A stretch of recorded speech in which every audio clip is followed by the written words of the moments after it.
Welcome back. You're with us on Money, Money, Money. And this week we are discussing tax, given that the ITR filing deadline is upon us. Vikas Vassal of Grant Thornton is helping us make sense of all of this.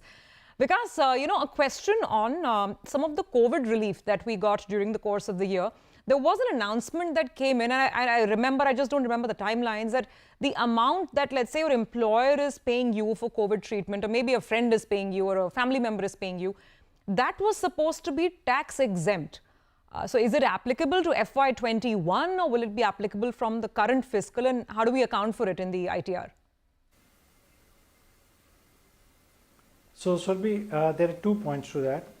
It is applicable and one can claim the benefit of that in the current tax year.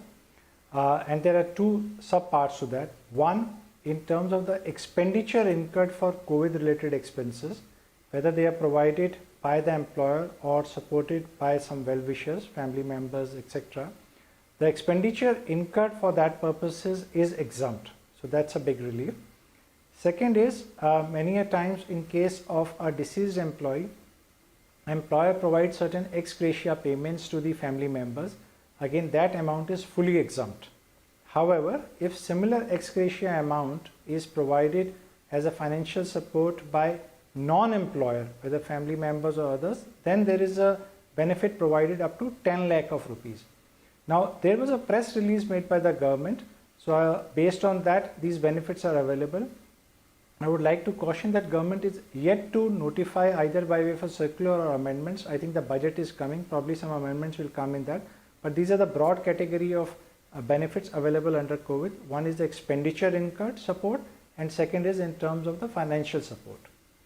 Just to clarify this, Vikas, let's say if my friend has given me, hypothetically, let's say 10 lakh rupees for COVID treatment, but the actual expenditure is, say, only 7 lakhs. So will only 7 lakhs be tax exempt, the actual expenditure which can be supported by bills, or the entire 10 lakhs can be put up as a claim for COVID treatment?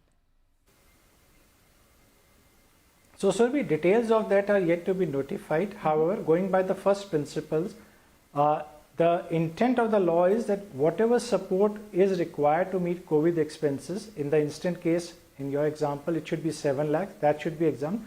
Balance, which is over and above that, which is an additional benefit which you are getting, that should be subject to tax. Okay, got that. So we'll keep that in mind, and let's see, how the rules play out once we have the official notifications on that. The other biggest talking point, and now, I'm sort of coming to the big tax highlights for the year as a whole, the calendar year, Vikas. One big talking point obviously has been cryptocurrency, right? And Vikas, I want to set the record straight. We are still waiting for legislation and what the government's stance on this is going to be. But as of now, for a lot of people who are dabbling in crypto, is there any law of the land? I mean, how are these assets getting taxed? What's going on? And what may happen? So what's the what's the alert that you would put out for our viewers who are in that side of the market? This will be a great question in terms of the cryptocurrencies. I think the large part of the youth population is very busy these days with the crypto transactions.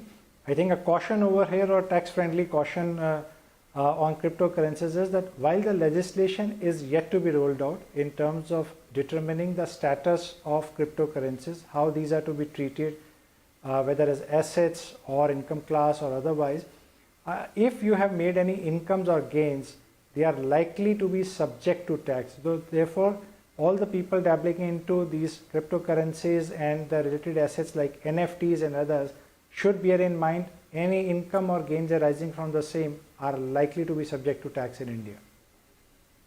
Okay, so we'll have to watch out and see how those rules evolve. Got that. Okay, so coming down to final thoughts then, Vikas, 2021, the calendar year as it's winding down, what would you say has been the biggest direct tax highlight of the year?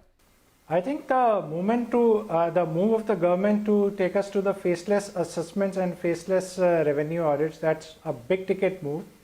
That will bring in more tax transparency, bring in more consistency, and will help the taxpayers over a period of time. So I think that's a very big move. Okay, faceless assessments. Let's see, how this regime of faceless assessments moves ahead. which then brings us to the final question, looking out to the brand new year, 2022. I know we'll all start talking about the budget very, very soon, but because, if you could look ahead, what is perhaps the single most important thing to watch out for on personal taxation or direct taxes this calendar year, not necessarily financial year? So, Surbhi, if you look at it, government has clearly stated earlier that the intent is to simplify the tax law.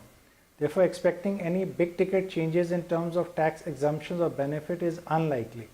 Having said that, since we are seeing robust tax collections and also that the government would like to support the taxpayers, a couple of things could be looked into. One is reducing the overall tax rates, which if we compare with the corporates, I think they are slightly on the higher side for individuals right now.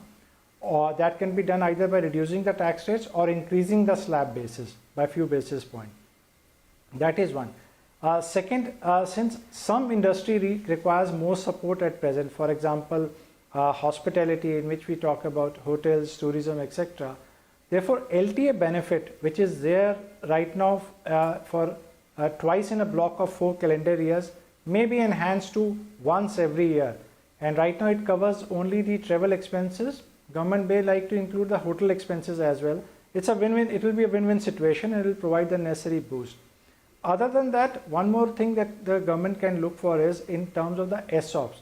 Today the taxability happens at the time of exercise / allotment of shares and it's taxed as perquisites. In case of certain category of startups, it is deferred up to 5 years. But it is not there in case of every private company, and also 5-year period in a journey of a startup is less. Therefore, if the ESOP taxation could be shifted at the time of sale of shares itself, I think that will provide a big boost to the startups, the private companies as well as the individuals. Because today most of the time you have to shell out cash even when you have no option to even sell the shares or to recover. Therefore, you are out of pocket when you are paying those taxes. So these are some of the steps which the government may consider. Having said that, I think we should not have too much of hope because the stated intent is to simplify the law, bring down the tax rates. Therefore, any major exemption reductions, I don't think so at this stage in time. Okay, you're killing our hope even before it can take off, but because I guess we have to be realistic. There's been a lot of talk about the tax on the super rich, which effectively now is at almost 43%. Any hopes on that front about that perhaps being rationalized, or any other changes in let's say capital gains? So on that front, I think a very small percentage of the population gets covered in that. And the government has earlier also stated that probably time is not right now because the government also needs a lot of revenues in terms of tax collection to meet the larger socio-economic objectives. And there has been a lot of expenditure incurred by the government, whether it was in terms of free meals and other support on employment and other industry and the PLI schemes over there. So I don't think, I think at this point in time, we could see a revision downwards on that. Maybe in the next budget or so, it could be possible, but unlikely this time. Okay, got that. So because, let's then wrap it up with where we started. Just good housekeeping rules when it comes to managing your taxes. What is the final advice that you would like to leave us with? Because, even this fiscal is ending before we'll even know it. So what's the advice, let's say, you would give to your own family members to make sure that there is no last-minute crunch, to make sure that, all the numbers are in order and that it doesn't get very tedious? What's the best way to managing taxes for any individual for that matter? I think it's a simple rule, Surbhi. Plan in advance, not wait for the last minute, and that is generally the case. You see so many returns getting filed only at the last point in time when the return filing is there, return filing deadline approaches. Therefore, if one can at least on a monthly or a quarterly basis have a look at the income and the expenditure side, both in terms of income earned, whether it is salary, dividends, bank interest or capital gains, and at the same time look at the tax being deducted and deposited, I think that will help the individual in terms of collation of information, getting the documents ready, and feel at ease at the time of filing of the return rather than rushing through everything at the end of the filing deadline when you have to collate so much of information. Then it becomes a real tedious task. So my advice will be plan in advance, because next fiscal year, as you rightly mentioned, is closing soon. Therefore, I think we all should start planning for the next fiscal year as well in terms of return filing. I have made so many mental notes, Vikas. I promise to be more diligent from at least FY23 onwards, now that most of FY22 is over and done. Thank you very much for joining us with a very helpful sort of set of rules that we can deploy to look at planning our taxes in a better way. Thanks very much for joining in with all the words of advice. And with that, it's a wrap on this edition of Money, Money, Money. Thank you very much for watching. Your feedback and queries will be welcome as always. We'll see you again next week.